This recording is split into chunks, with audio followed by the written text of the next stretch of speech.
नमस्कार।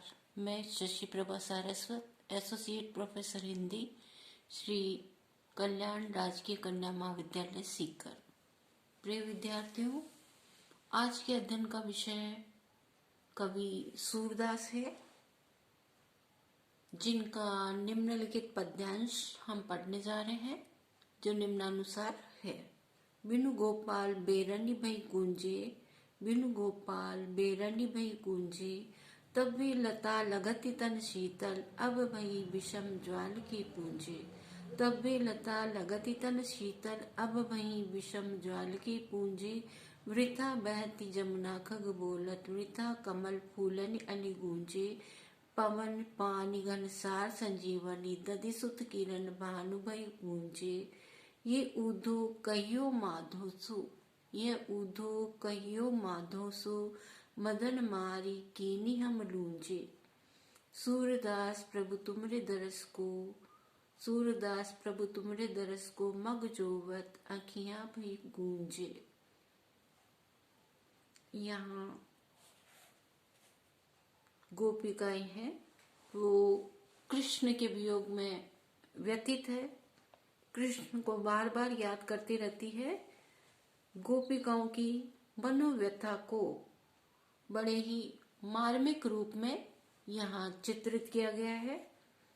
उद्धव के सामने गोपिकाएं अपने मन की पीड़ा को व्यक्त करती हुई कहती है कि जो जो चीजें हमें संयोग काल में अर्थात कृष्ण के मिलन अर्थात कृष्ण के साथ जो जो चीजें हमें अच्छी लगती थी, वे ही आज वियोग काल में बुरी लगने लगी है। जैसे बिनु गोपाल बेरनी भई गूंजे, श्री कृष्ण के बिना आज हमें ये कुंज लता इत्यादि से आच्छादित मंडप भी, जहां हम बैठ करके कृष्ण के साथ मिलन किया करते थे, बातें किया करते थे, वही कुंज आज हमें बेरनी शत्रु की भांति लग रहा है, बुरा लग रहा है। अर्थात वीरा व्यथा से पीड़ित गोपियां कहती है कि प्रियतम कृष्ण के बिना समस्त सरस क्रीड़ाओं के आधार पर ये कुंज आज हमारे लिए बेरी या शत्रु हो गए हैं। संयोग के समय ब्रज की ये लताएं अत्यंत सुखकारी अनुभव होती थी, किंतु अब विरह की दशा में ये लताएं प्रचंड अग्नि की लपटों की समूह की भांति हो गई है। वृथा बहती जमुना खग बोलत, वृथा कमल फूलनी अली गूंजे। गोपिकाएं कहती है कि यमुना का बहना व्यर्थ है, खग यानी पक्षी, पक्षियों का बोलना भी व्यर्थ है।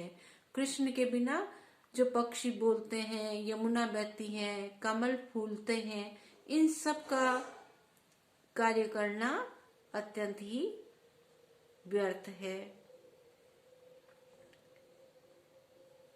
सूरदास जी कहते हैं,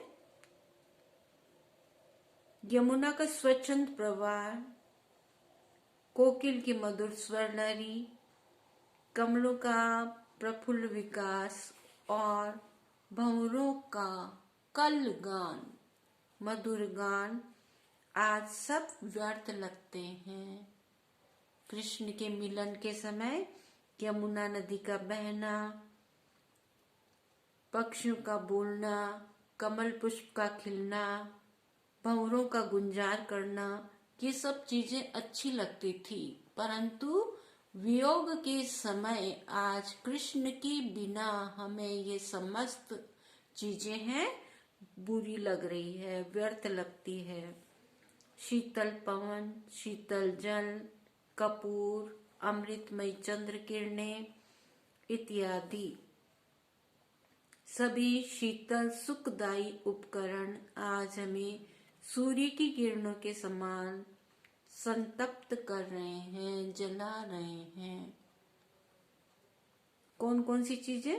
शीतल पवन, ठंडी हवाएं, ठंडा जल, शीतल जल, कपूर, अमृतमयी चंद्रमा की किरणें और शीतल सुखदायी जितने भी उपकरण हैं, आज हमें वे सूर्य की किरणों के समान जला रहे हैं।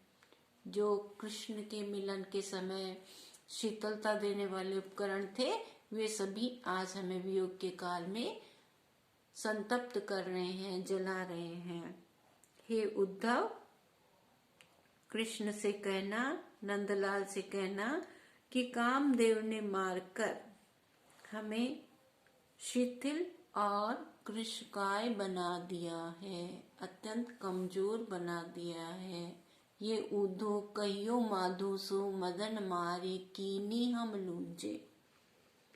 ये बात हे उद्धव तुम जाकर के कृष्ण से कहना कि कामदेव ने मारकर हमें शिथिल और कृशकाय बना दिया है। सूरदास जी कहते हैं कि गोपियों ने कहा कि प्राण वल्लभ कृष्ण की बाट ज्योति ज्योति देखती देखती ये आंखें गुंजा के समान लाल वर्ण की हो गई है। हे उद्धव, हमारी ये बात जाकर के कृष्ण से कहना कि प्राण वल्लभ श्री कृष्ण का मार्ग देखते देखते, राह देखते देखते ये आंखें गुंजा के समान लाल रंग की हो गई है। विशेष संदर्भ में ये टिप्पणी लिखेंगे। आप पहला बिंदु इस प्रकार से लिखिएगा, गोपियों की विरह व्यथा का मार्मिक चित्रण यहाँ किया गया है। संयोग काल में जितनी भी सुखदायी चीजें थी, उपकरण थे, वे वियोग काल में व्यथा बढ़ाने वाले, पीड़ा बढ़ाने वाले हो गए हैं। अन्य कवियों ने भी वियोग श्रृंगार का ऐसा ही चित्रण किया है। यहाँ अनुप्रास अलंकार और उपमा अलंकार का प्रयोग किया गया है। सुनने के लिए आपको बहुत बहुत धन्यवाद।